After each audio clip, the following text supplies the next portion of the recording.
The drive to breathe is controlled by chemoreceptors, sensors in your brainstem and neck that monitor blood chemistry. They are not monitoring oxygen. They are monitoring carbon dioxide.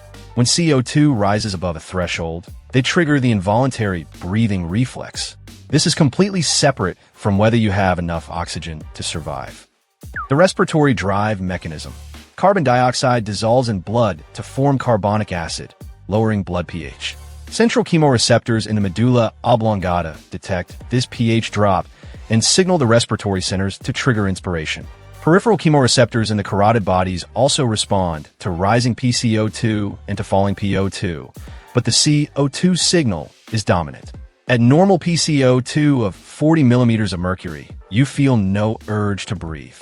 As you hold your breath, CO2 accumulates. Your muscles and organs continue producing it even without breathing.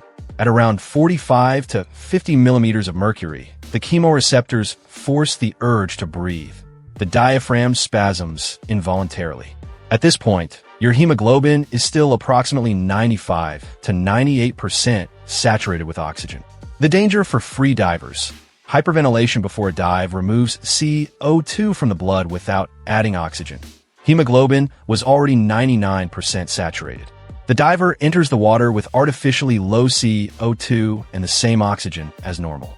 As they descend and ascend, oxygen is consumed. The CO2 threshold is never reached because the baseline was artificially low. The diver's oxygen drops below the blackout threshold, around 50 to 60 millimeters of mercury PO2, equivalent to SpO2 around 80%, with no sensation of needing to breathe. Consciousness is lost without warning.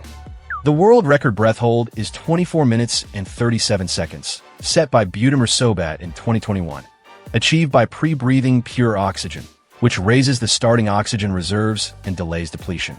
Untrained adults typically manage 1 to 2 minutes on air. The key variable in all breath hold records is not lung capacity.